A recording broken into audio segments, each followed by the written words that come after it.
Se você está assistindo esse vídeo, é porque eu tive coragem de postar. Oi, pessoal! Quanto tempo! Tem muito tempo que eu não posto vídeos aqui. Eu tava agora tentando arrumar o microfone. Eu comprei, mas acho que tá descarregado. E se eu for esperar carregar, provavelmente eu não vou gravar esse vídeo novamente. Então eu vou aproveitar que tá tudo no silêncio aqui e vou tentar gravar. Tô gravando aqui da cozinha mesmo, porque talvez minha voz saia um pouco mais alto, né? E não precise do microfone. Mas eu queria voltar a gravar vídeos, mas não sabia como, porque tem uma parte da minha vida, do que me aconteceu o ano passado, que eu acabei não falando aqui, né, no YouTube, mas só postei lá no Instagram. E se eu começasse a gravar vídeos e não falasse sobre isso, é como se eu estivesse pulando uma parte da minha vida. E eu não sei se eu vou voltar a vídeos com frequência, eu tô fazendo um teste. Eu acredito que eu perdi muito, assim, a maneira de gravar vídeos, do que postar, do que falar. E eu queria fazer algo diferente, né, porque eu acabei mudando, né. E quando a gente muda, as coisas mudam. Então, assim, eu queria fazer algo diferente aqui pro canal. 7 de novembro de 2025, eu descobri que estava grávida. E, assim, eu não suspeitava que estava grávida, a situação estava atrasada. E eu comprei um teste para poder fazer, mas eu nem filmei nada porque realmente eu acreditava que eu não estava. Só que eu percebi que estava atrasada e eu falei assim, uai, o que está acontecendo, né? E fui fazer o exame, descobri a gravidez, já contei, já liguei pro meu esposo, contei para ele, nem preparei nada, nem surpresa, nem nada, porque eu estava um misto assim de alegria, surpresa, assustada, mas assim, não quer dizer que a gente não queria, porque eu amo ser mãe, eu amo estar grávida, então assim, sempre vai ser bem-vindo, vai ser um presente de Deus em nossas vidas. Eu não sabia quantas semanas eu poderia estar, mas eu chutei que eu estava com umas 6 semanas pelos exames de sangue que eu fiz, né? Mas eu fui e marquei uma consulta com o doutor para poder ver, né, direitinho o acompanhamento e tudo. Então eu esperei mais um pouquinho, foi 7 de novembro que eu descobri. E eu fui marcar minha consulta dia 24 de novembro de 2025. E lá a gente foi, aí eu fiz o exame, o ultrassom, só que tá muito pequenininho, então não dava para ouvir os batimentos. O médico não conseguia visualizar direito, mas tinha uma possibilidade de ser gêmeos. Só que assim, seria uma gravidez de risco se fosse gêmeos, porque estava, eu não sei explicar para vocês, mas estava crescendo dentro do mesmo saco gestacional. Gente, eu não sei explicar aqui para vocês. Mas enfim, não houve batimentos, não deu para ver muito bem, Então ele falou assim, olha, daqui 10 dias você retorna, porque aí eu tenho que ouvir os batimentos, né?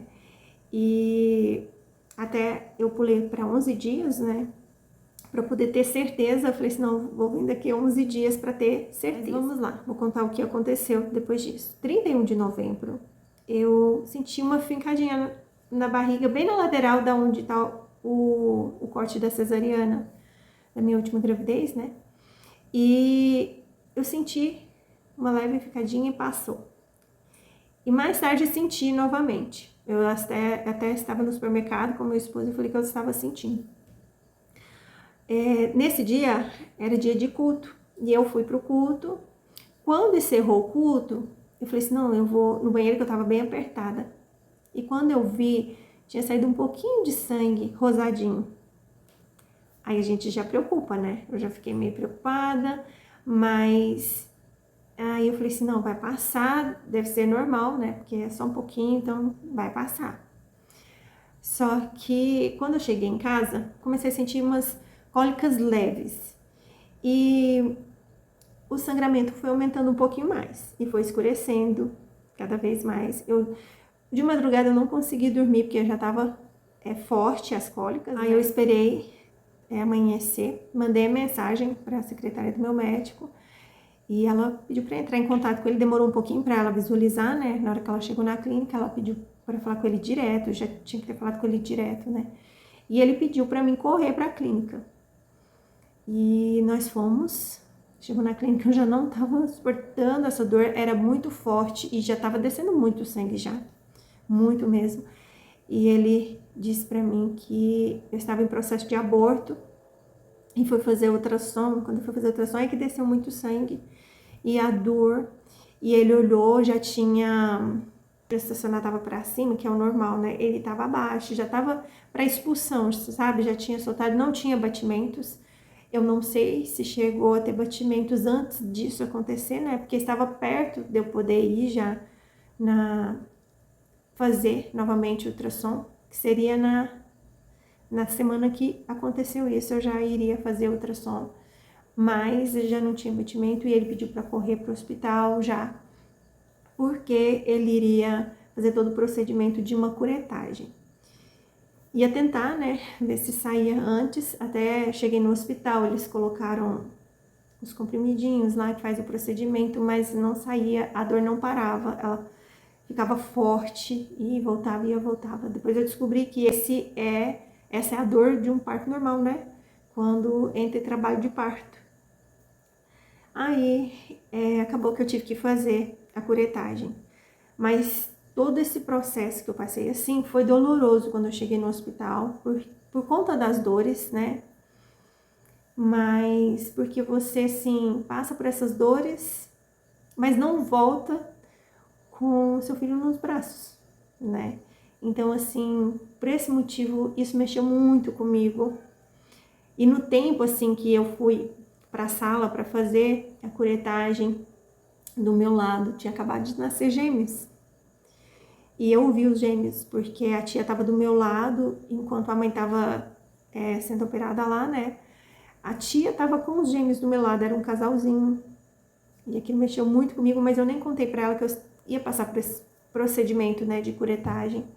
Ela estava muito feliz e eu quis ficar quietinha, mas eu fiquei olhando as crianças, sabe? Mas assim, aí fez o procedimento da curetagem, foi tudo bem, graças a Deus.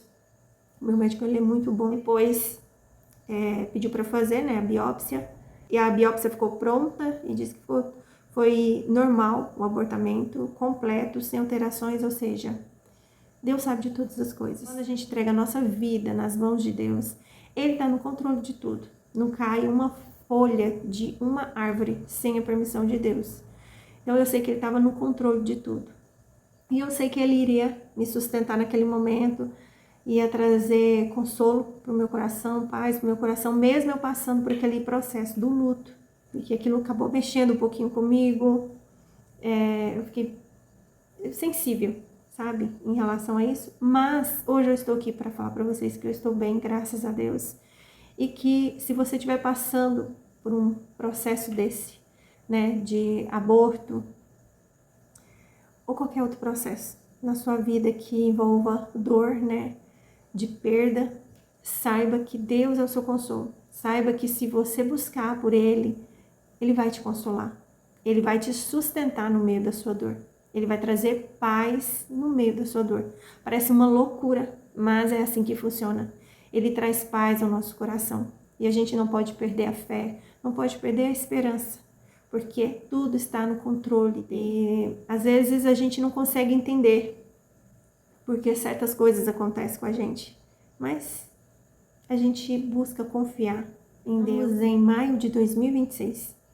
E eu vim gravar esse vídeo de uma forma que traga paz ao seu coração. Que você não perca a esperança, que você não perca a fé. Saiba que Deus sabe de todas as coisas. E se você entregou a sua vida a Ele, Ele está no controle de tudo. E se você ainda não entregou a sua vida para Jesus, faça isso. E deixe Ele tomar conta de você. Deixe Ele trazer paz no seu coração. Deixe Ele trazer calmaria no meio da tempestade. Porque só Ele pode fazer isso. Com Deus, um super beijo. E até mais, pessoal.